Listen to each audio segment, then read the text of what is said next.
오늘 말씀 본문 창세기 3장 14절부터 19절 그리고 23절입니다. 본문의 말씀 제목은 인간의 운명과 복음이라는 제목입니다. 인간의 운명과 복음. 인간은 큰 격변을 맞이한 발명품들이 있었어요. 인간들에게. 19세기에는 산업혁명의 시초가 된 전기가라는 게 있었습니다. 그리고 전신도 있었죠. 그 다음에 인간의 혁신을 일으킨 기술이면 자동차예요. 그 다음에 컴퓨터고요. 그 다음에 손안에 들어온 컴퓨터인 핸드폰, 그 다음에 AI까지 지금 연결되고 있습니다. 인류는 장밋빛 꿈으로 멋지고 편리한 시대를 꿈꿉니다. 기술 혁신과 발명을 통해서 발전을 통해서 머지않아 달나라, 화성, 우주여행까지 갈 것이라 기대하고 있습니다. 하지만 산업혁명 뒤에 어떠했냐 하면 많은 꿈은 사라지고 세계의 대전통으로 꿈은 박살이 났어요. 기술로 현재의 세계는 급변하고 있습니다. 오늘날도요. 인간의 역할을 기계가 대신하면 좋을 것 같지만 결국 인간성은 점점 고갈되어 사람으로서의 존엄성은 약화될 것이라는 거죠. 이것이 현대 문명 속에 있는 인간의 상실감과 아픔으로 연결됩니다. 과학과 인간의 삶, 즉 인간된 삶은 상호 보완으로 출발했지만 편리와 안전성으로 추구됩니다. 하지만 역작용으로 이뤄요. 부작용이죠. 로봇과 컴퓨터와 AI 등등등으로 차지한 자리는요. 결국 인간의 일자리가 뺏겠다는 뜻임을 나타내요. 지금 우리나라는 인력거가 없죠. 일본은 이제 관광지에 좀 있긴 있어요. 그죠? 일본 안 가봤어요. 저도 안 가봐서 몰라요. 저 가본 사람이 있네, 뒤에. 어쨌든, 그런데, 그렇게 존치시키는 이유가 있어요.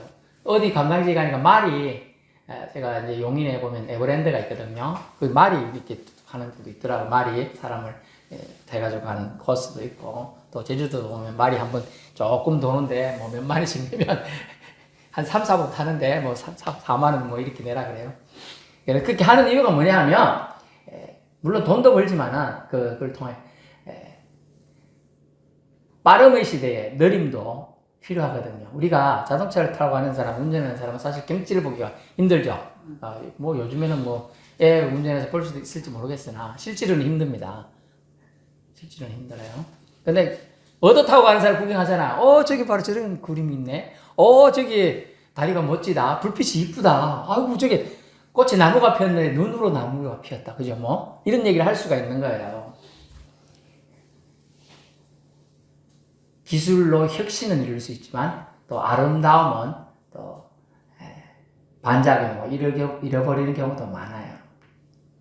지금 사회는 초스피드 사회입니다. 기술 혁신이 최고로 정점에 와 있어요.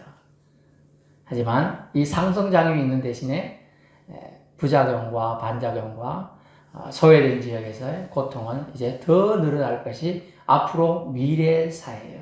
이 사실을 한 40년 전에 엘빈 토플러라는 사람은 이런 걸 예견했어요. 미래의 물결, 미래혁명의 물결 이런 책에 관련된 것을 통하여 많이 제3의 물결이다 이런 표현을 써서 많은 사람들이 이 기술 시대로 인하여 일어날 부작용으로 사람의 인간성이 상실될 것이고 많은 노동자들이 직업을 잃을 것을 예견을 했었습니다. 기술과 동시에 또 발전과 동시에 나타나는 것은 부익부와 빈익빈 형상이에요. 인간성 말살로 그런 것들이 오히려 좋지 않은 모습으로 하나님은 오히려 그렇게 기억하실 거라는 거예요. 왜냐하면 말씀을 통해 그걸 할 수가 있어요. 하나님이 꼭 기술이 엄청나게 발전된 걸 하나님이 좋아하실 거라 생각하지만 그건 큰 오산이에요. 성경을 잘 들여다보면 하나님의 관점에서 세상을 바라볼 수 있는 눈이 생깁니다. 볼까요? 왜 그런지 말씀을 통해 찾아봐야죠. 성경은 아담과 하와의 범죄 이후에 하나님의 벌을 받게 되었지요.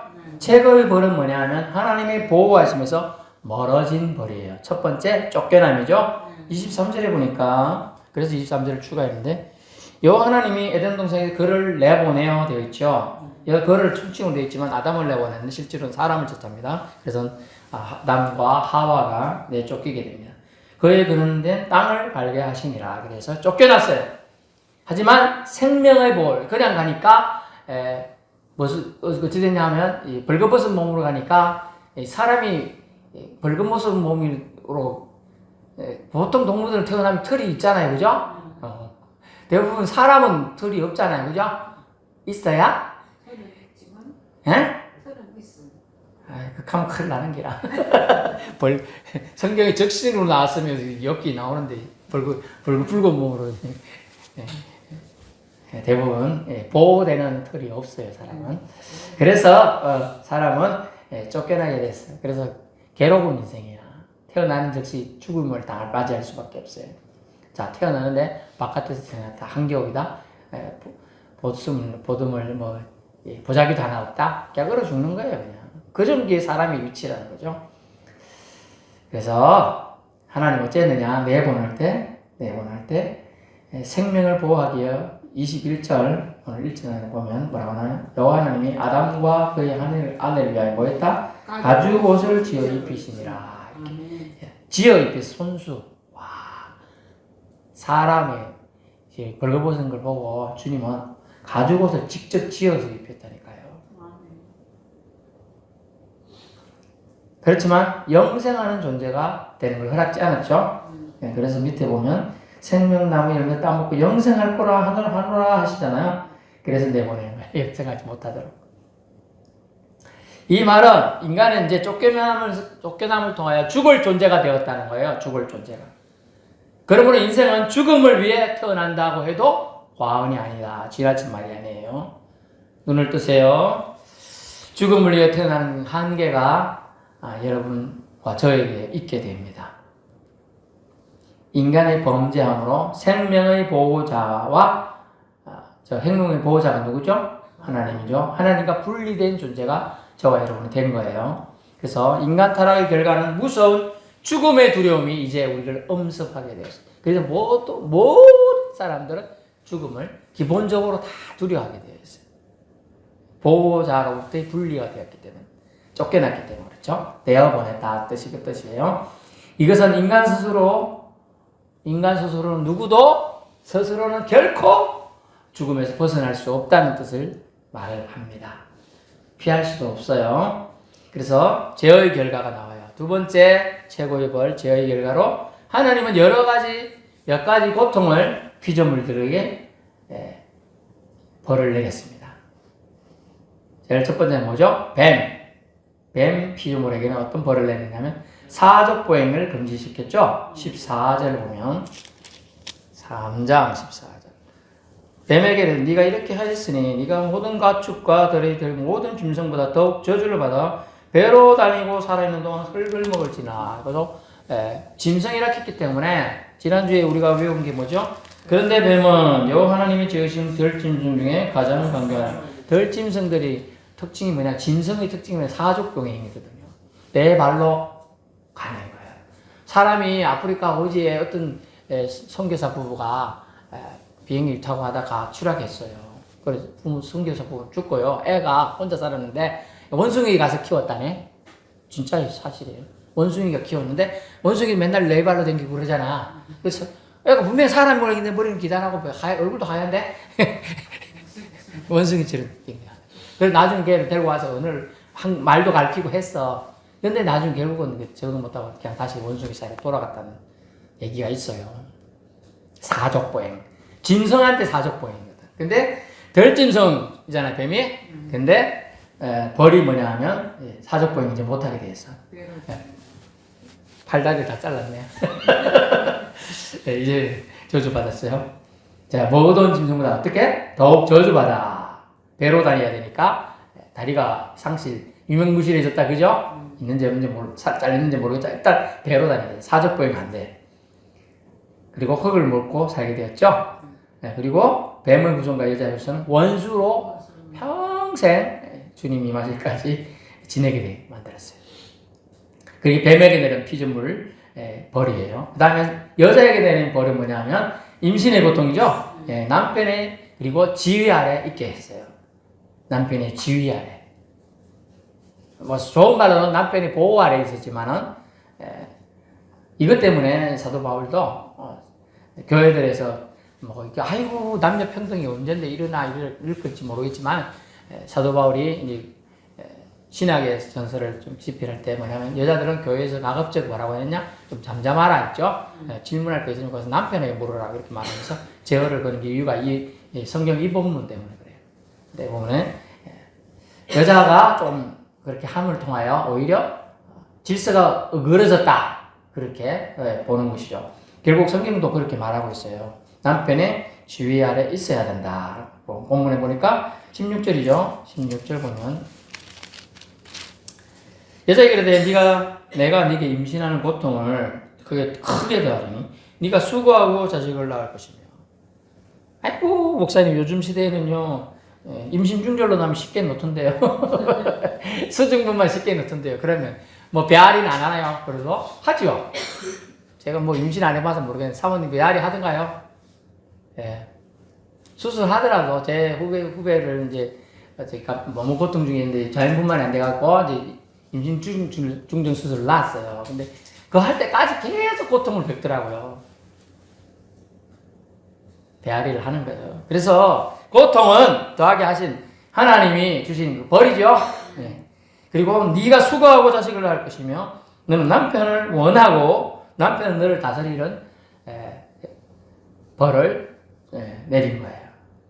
그래서 남편의 지휘 아래 있는 거 어떻게 보면 아이고 내가 저보다 똑똑한데 말이야 뭐 이런 사람도 있을 수 있겠으나 그래도 가급적인 하나님이 이때 내린 질서는 뭐냐면 남편이 통제 아래 있어야 한다는 거였어요.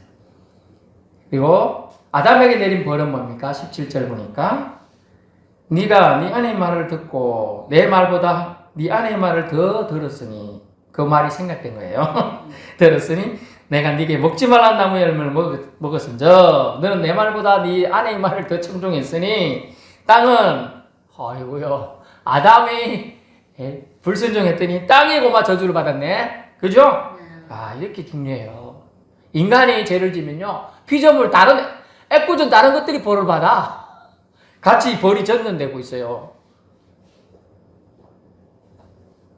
땅은 너로 말미암아 저주받고요 너는 네 평생에 수고하여야 그 소산을 먹으리라. 아멘. 여러분 불순종으로 범죄했기 때문에 아담 때문에 땅이 저주받았어요. 책임감을 그래서 사람들은 가져야 돼요. 특히 남자들은 책임 전가를요. 최수민 너 왜 이렇게 따먹었노? 그러면 죄송합니다. 제가 잘못했습니다. 이랬으면 이 저주를 하나님 용서해 줬을까요? 안 했을까요?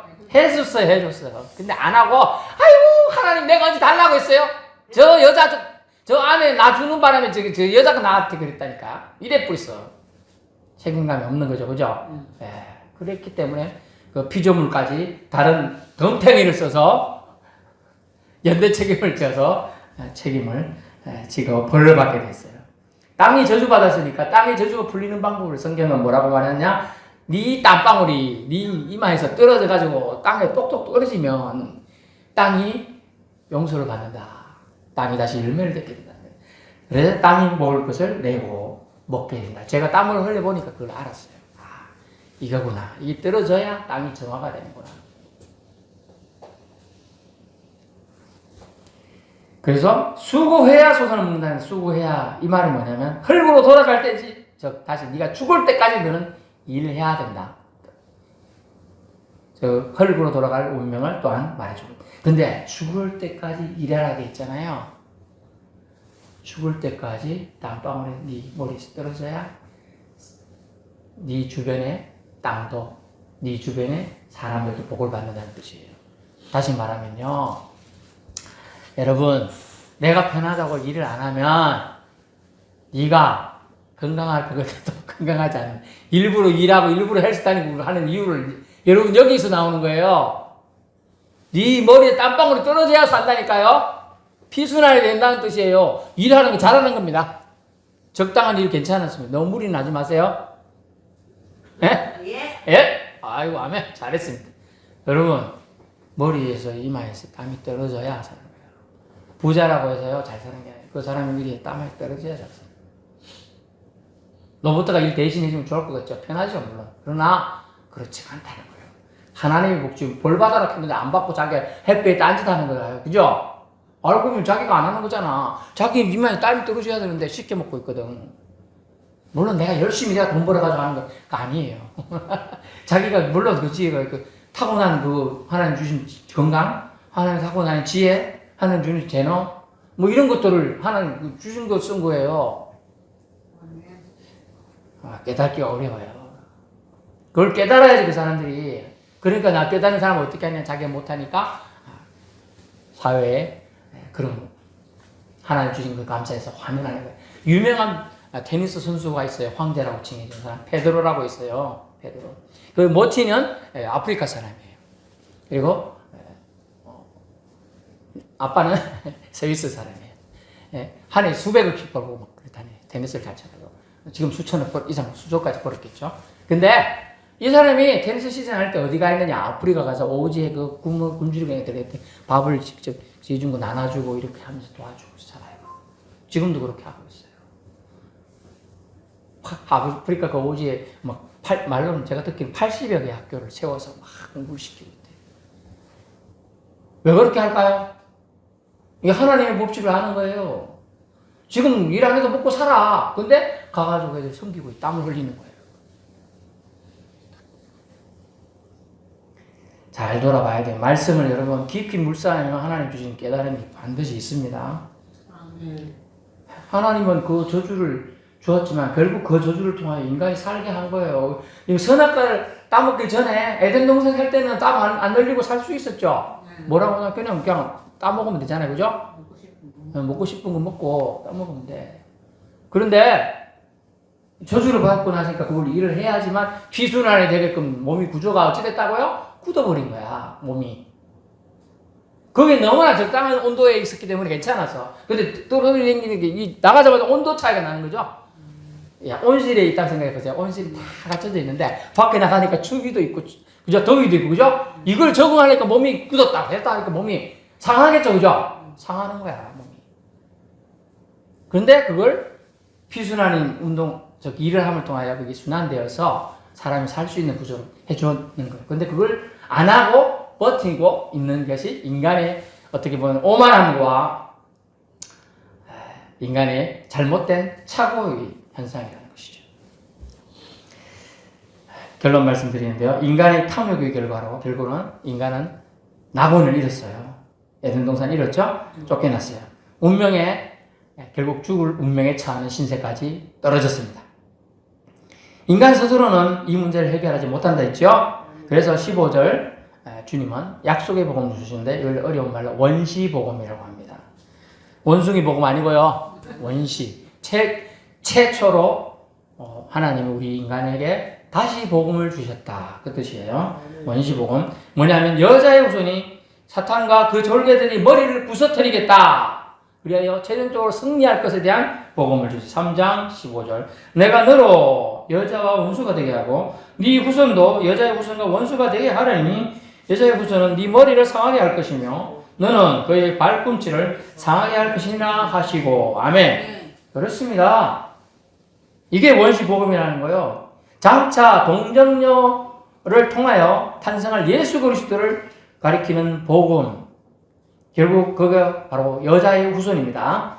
이 여자의 후손이 뱀과의 끊없는 전투, 투쟁, 싸움을 종지부를 지을 걸 말씀하고 지을 걸. 그는 뱀이 발뒤꿈치를 상하게 한다는 걸 말씀을 응했죠. 결국은 십자가에 매달려 죽으셨죠. 발뒤꿈치를 물렸어요. 하지만 타락 후 인간에게 큰 빗줄기인 말씀으로 이 복음이 되는데 그 십자가의 복음을 십자가에 매달려 죽으심을 통하여 오히려 사망 권세를 사망으로 주장하고 죽음으로 사람들의 심령을 꽉 붙잡고 있던 사탄 마귀의 계력을 박살내셨다는 거예요. 아멘. 네.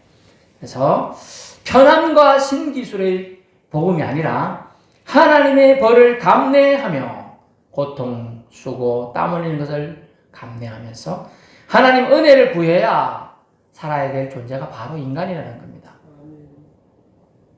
그렇지 않으면 하나님이 주시는 진정한 생명과 평안을 누릴 수가 없다는 거예요. 여러분 따라하세요. 하나님 없이는 나는 누구도 살아갈 수 없다. 살아갈 수 없다. 나도 여러분도 살아갈 수가 없는 겁니다. 사람은 하나님과 교제하며 살아야 될 존재입니다. 사람은 로봇이 아니에요. 그러므로 복음은 하나님 안으로 다시 들어가는 겁니다. 따라서 복음은 복음은 내가 내가 하나님 안으로 하나님으로 안으로 다시 들어가는 겁니다. 다시 들어가는 겁니다. 기도하겠습니다.